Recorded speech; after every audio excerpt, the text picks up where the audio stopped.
Welcome to Team Member Update number 39. This is a slightly different team member update as we're recognising some of the fantastic people that we've got within our business, but have also those people that have had a change in role or circumstances over the last few weeks.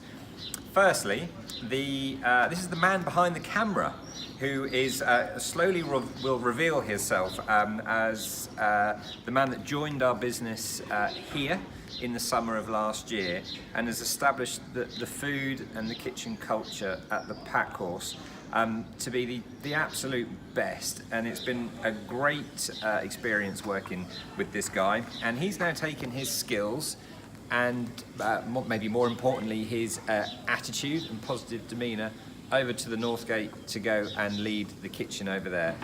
Ladies and gentlemen, as I'm sure you've probably worked out, Mr. Greg Young. Hello. Okay, that means that we have a gap in the Pack Horse for a head chef, and we filled it with the internal promotion of Greg's long-time sous chef, Sonny. So let's go and see what Sonny's up to. Sonny has had 8 years of working with Greg, has done a fantastic job, and is ready to lead a kitchen for what will be his first time. But well done to Sonny, who is busy working away. Sonny, can you say hello? Hello.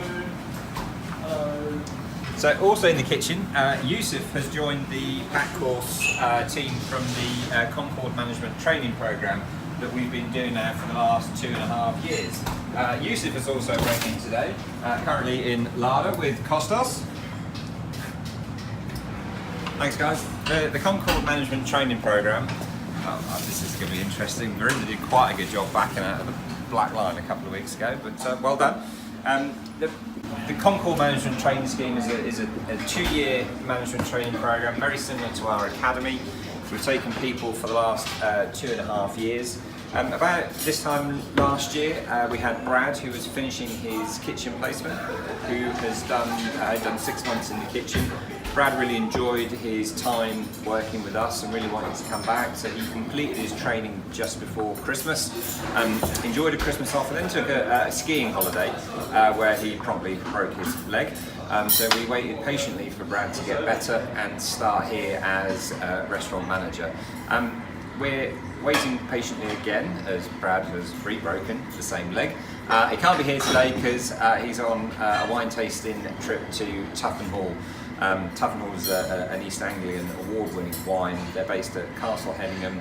So the team that have just completed our internal bespoke wine training course with Peter Graham Wines have all gone there for a day out today, which is fantastic. So well done to each and every one of you.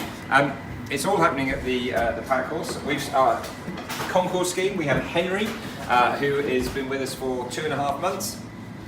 We also hope that Henry will consider coming back to us at the end of his training. There's another year to go after here. And Paul Golding. Now, Good morning. Paul is at the very final stages of completing the Chestnut Training Management Academy programme. And essentially, Paul was working with us at the Rupert Brook and expressed an interest to go on to our Academy Management programme. Paul had done just about a year at the Rupert. Well, Paul, I should probably ask you these questions. So Paul, where did you go from the Rupert Brook? Where was your first place? What did The White you do? Horse in Easton. And you did? Behind a bar. And then you went to? Then I went to the Pack Horse To do? to do restaurant for 6 months, and then the Northgate to do the kitchen for 6 months. And you hadn't at that stage ever cooked anything in a kitchen? Egg on toast. Yeah? Yeah. And now I'm cooking at home every night. Are you? Yeah. Okay. Sausage and mash. Okay. Pasta. And what else have you done? And then I've come back here to do a quick little refresher with Cobas. Yeah. And the head office for 5 months in housekeeping. Yeah. So now I'm here.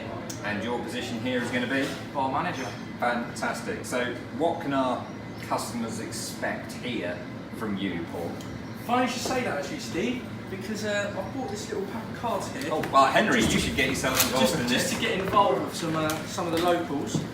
I'm just going to give them a quick little shuffle. I'll show you a little trick, Henry, alright? All right. So if you just split that deck into 3 piles for me. Sure. Okay, what I'm going to do is I'm going to just tell you these cards, so if you can just remember them for me. So we've got the 7 of clubs, okay, is this one. Okay, this one here, the King of clubs. Okay, and this one here, the Jack of diamonds. Okay, do you remember them cards? Yeah. What were they? 7 of clubs, Yeah, King of clubs, yeah, Jack of diamonds. and there you go. As if by magic. Ah, fabulous, thank you, Paul. On a slight tangent from a card trick, all this talk of people is probably a good opportunity to talk about GDPR. The regulations change this week. It's going to mean there's some subtle changes to the way that we work internally and operationally. We've emailed out to the database with we've done some of the bigger stuff and worked with some of our third-party providers on bits and pieces. But essentially, it's just worth remembering that whatever your role is, GDPR is about protecting our customers' personal data. I'm sure you've all been bombarded with privacy policies and updating websites and what have you. There will be some implications to the way that you carry out your role, if you could just bear that in mind as of Friday. One piece of personal data that I have been given permission to share is that the news that Megan, our operations manager at the Rupert Brooke, is pregnant and due at the end of November. Congratulations to you and your partner Jenny, and enjoy that peaceful and relaxing Christmas at home. Can we run a competition on the baby's name, Megan? Staying at the Rupert Brooke, Peter has moved from the team in the kitchen over to the Black Liners CDP. Congratulations to you, Peter, and thank you for your flexibility. I know you're looking forward to the challenge of working with Nick and Jack over there. And finally, we have a wedding or two coming up. Big congratulations and best of luck to Sophie and Phil, who are getting married next week. Not to each other. Sophie and her fiance Matt are getting married over in Italy, and Phil and his partner T, who used to be a pastry chef here at the Pack Course, are getting married over in Easton. Have a fabulous time away, guys, and we'll see you back in June, and thank you for your time today, and we'll catch up in a fortnight. Thank you.